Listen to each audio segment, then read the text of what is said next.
Welcome to Bite Size SEO News, where I find the top 3 news in digital marketing so you don't have to, where I make news easy to digest and easy to follow.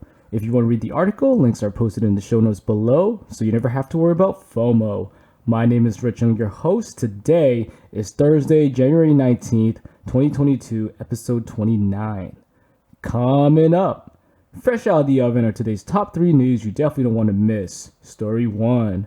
Best Buy to sell search ads under its own in-house media company. Story 2.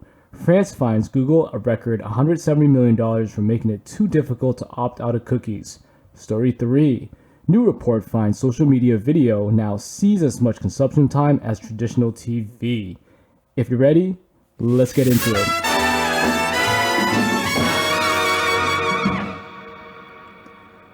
This one's brought to you by George Nguyen of Search Engine Land.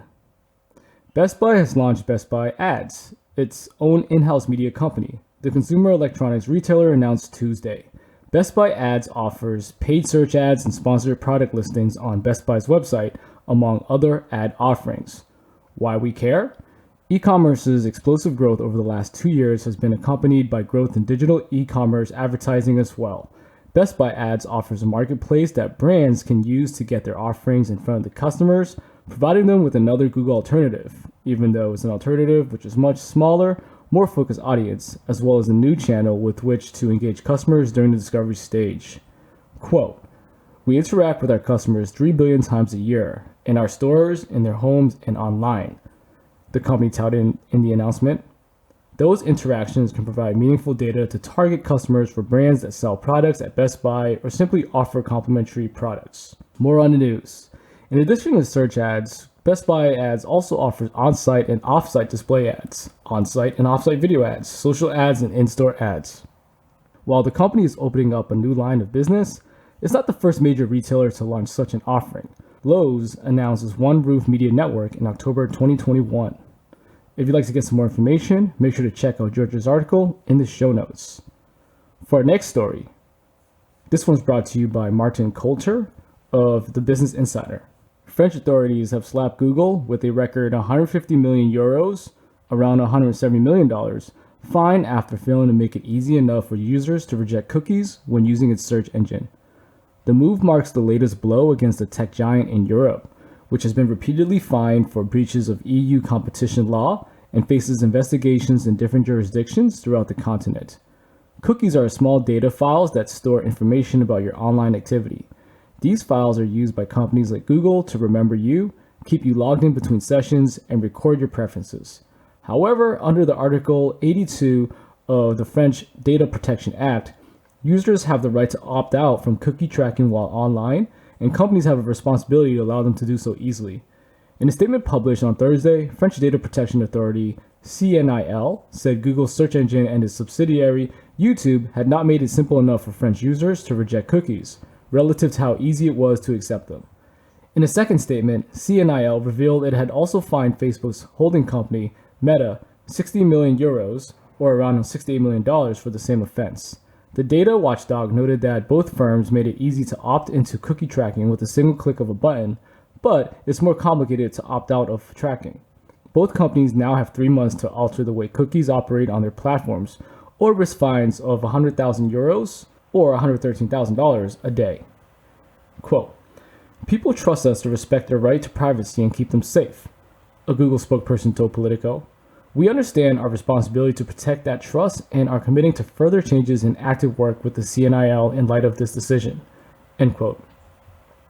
A Meta spokesperson told Politico the company was reviewing the authority's decision, adding, quote, "Our cookie consent controls provide people with greater control over their data, including a new settings menu on Facebook and Instagram where people can revisit and manage their decisions at any time, and we continue to develop and improve these controls." End quote. If you'd like to get some more information, make sure to check out Martin's article in the show notes. For our final story for today, this one's brought to you by Andrew Hutchinson of the Social Media Today.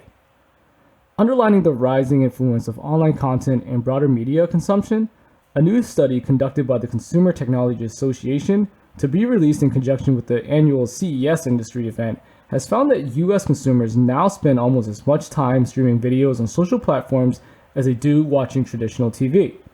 As reported by Variety, the study, which incorporates responses from over 2,000 respondents, shows that overall, user-created content on social platforms now account for 39% of weekly media hours consumed by Americans versus 61% for traditional media. You can see the breakdown in this listing, with traditional TV consumption taking up 18% of overall media consumer time against 16% for user-generated content online.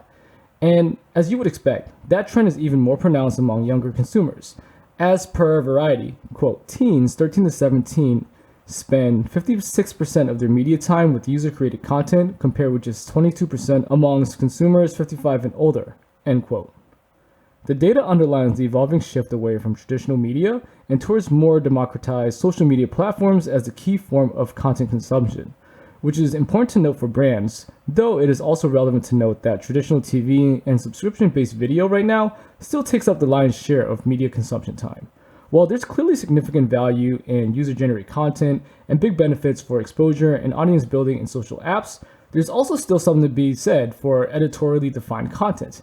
And while video-on-demand services look set to be the death knell for traditional TV, despite young consumers aligning with individual creators more than channels and shows, moderation and publishing control do still play a key part in sorting the cream from the crop and amplifying that material to bigger audiences.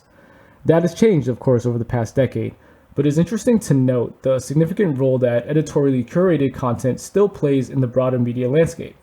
Younger consumers are far more aligned with individual creators that they find and subscribe to, and that is a key daily consumption trend to note.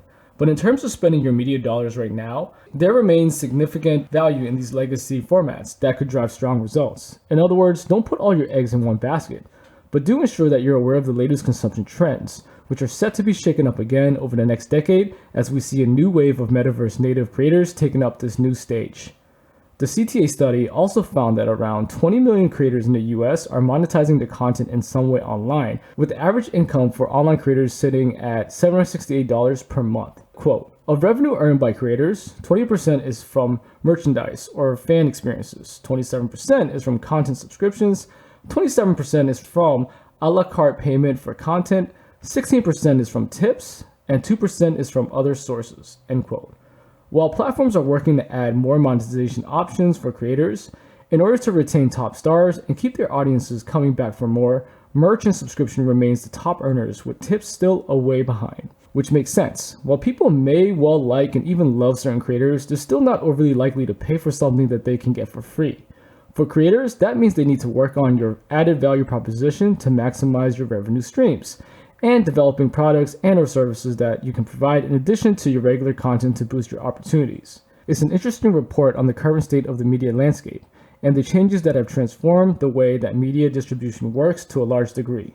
Given this, if you want to maximize your brand messaging in 2022, you should be looking to diversify with popular user-generated content in your niche, now a key pipeline for many brands to reach the right audience. That could be even more effective than TV ads, which have long been viewed as a premium ad placement option.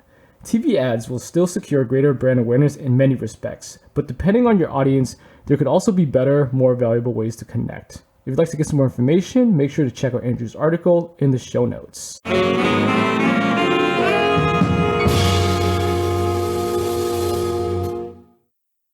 That's it for today's show. We've made it to the end. You're good to go and ready for the day. If you've enjoyed this podcast, please rate the show so it helps spread the news and I can continue doing what I do best, which is providing you the latest SEO news you just cannot miss. Served tapa style, making it easy on the stomach and on the go. Once again, I'm your host, Rich Ung, and I'll see you on the flip side.